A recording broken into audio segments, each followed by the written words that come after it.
In the last video, I did the body work, primed, painted, and then masked off the body and painted the secondary color, and eventually ended up with a final coat of clear.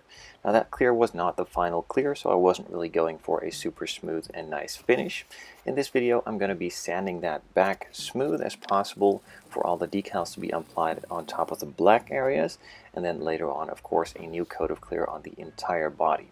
Now I'm scuffing this up to get a good bond between the new clear coat and the old one, and also to get a nice smooth surface, which makes it a lot easier to get a nice smooth finish in the end. So as mentioned, and some of you probably already know, this car has a lot of carbon fiber options, and when speccing one in real life, and I have enough money, which I of course don't, I would spec all of the carbon possible, as I really like the way that it looks. Now in this case, it is also a split carbon. That is a carbon that is split down the middle and goes in two different directions. So I need to make some patterns for both halves, one on the left, one on the right, of course, and then also mark it off, making sure that the pattern is nice and conform to the shape, and also has the correct weave pattern on the template itself, so that I can transfer that onto the decal sheet, matching that and having that nice split down the middle later on when applying the decals, of course. And all the parts that line up to this or on one half of the car need to have the same weave direction as well, so it's important to keep that in mind when doing this and marking every single panel off with the correct weave direction, so you can't make a mistake there. All of the templates have now been created with the masking tape and marker, so it's time to apply the decals. I've shown this a couple of times in the videos before and have several how-tos, so I'm not really going to go all that in depth, but it is also nice to see a little bit of a time lapse here and there, so I figured why not. I'm applying some decal setting solution underneath the decals to help adhere the decal to the body itself, and also to make it a bit more conformable as it softens the decal slightly as well. The first half is placed generally in position, then the second half is placed as well, and then I carefully need to take my time to align both of them perfectly together.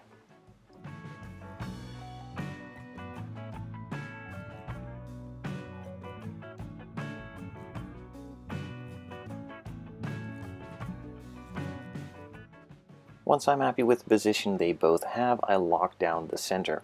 I'm doing this with a cotton swab, a Q-tip, whatever you want to call it, just to get a little bit of the moisture from out underneath the decals and have them stick a bit better in place. Now it is important to lock that center, as these patterns need to match up perfectly to each other, and these need to stay there. So I'm paying extra attention with these parts not moving and having the proper position on the panel itself to keep that pattern matching up, and just keep going over them over again and again just to make sure they don't move.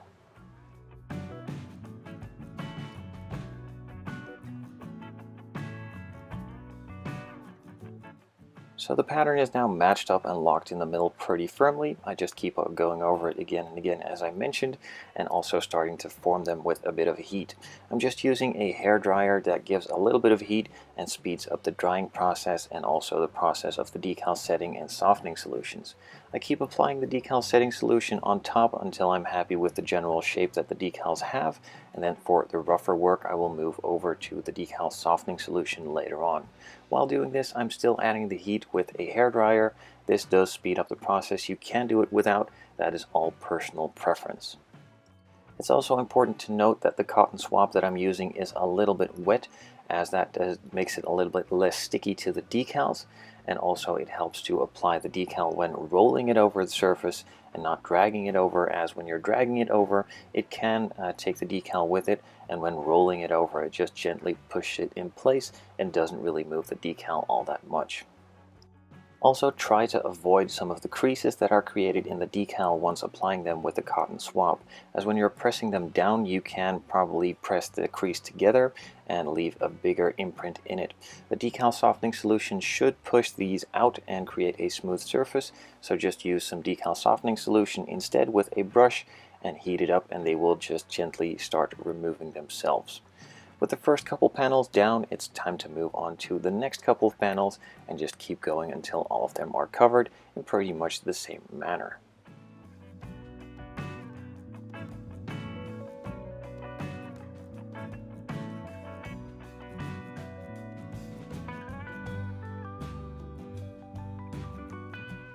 With the roof now finished in decals, it is time to cut out the panel lines. Now the decals are placed on top of these panel lines, so they cover them up and aren't really showing as much detail as I'd like. So the decals have been drying for a bit, and also the hairdryer just sped up that process. I'm using a super sharp new blade for all of this and just cutting them out one by one.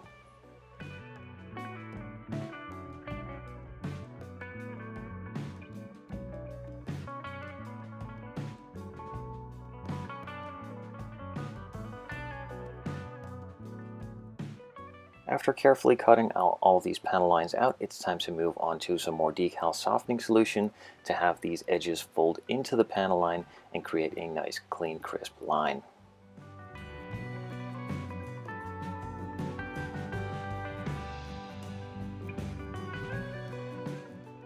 With that first section on the roof now finished, it's time to move on to these bucket surrounds on the headlights. Now these were a bit more complicated to template, but in the end I got there with multiple pieces of tape and also some marker, of course, as well, getting them in position and marking them out, then moving them over to the decal sheet, cutting them out, and starting to apply the decals one by one.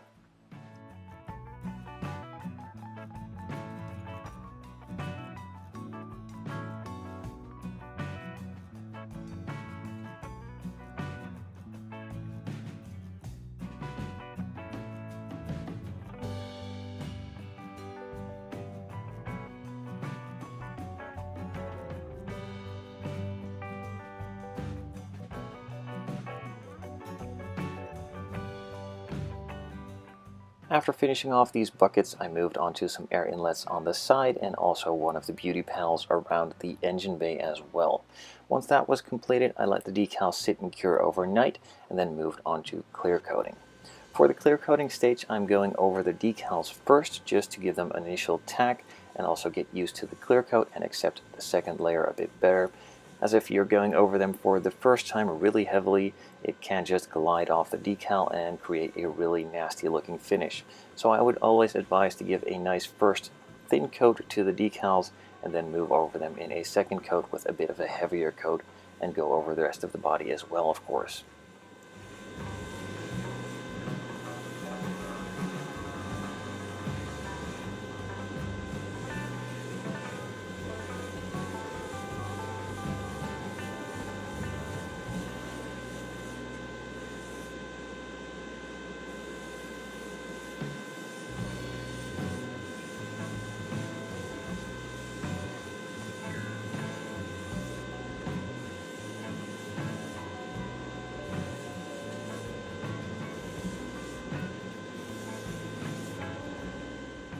With the decals now having received their first initial coat, I'm also just moving along for initial coat on the rest of the body as well while I'm at it.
The first coat is now applied. It's already looking nice and smooth. As I said at the beginning of the video, the clear coat prior was sanded smooth, so the clear coats following go on a lot smoother and create a nice finish pretty much instantly. So after about 5 minutes, I filled up the airbrush again with some more clear and topped it off with a second coat, getting it as smooth as I possibly could.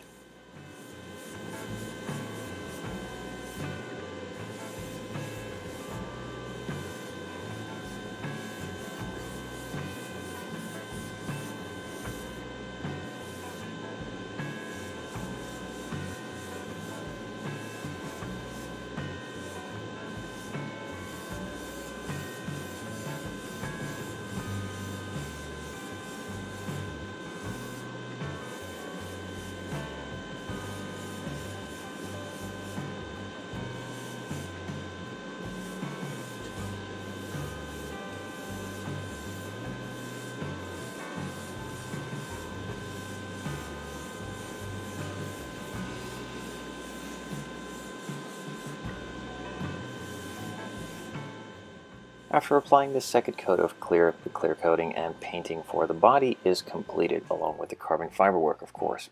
Now, carbon fiber still needs to be applied to a lot more parts like the front splitter, rear diffuser, even the mirrors maybe. I'm thinking of doing the spoiler as well as a lot of the air intakes. These all need a lot of attention, and that needs to take a bit of time too. So if you guys want to see a video on all of these separate parts being applied with carbon fiber decals, let me know down in the comments below. In the next video, I will probably stay away from the carbon fiber for the exterior parts a bit and move on to the interior. This does need a bit of carbon fiber here and there, but not too much.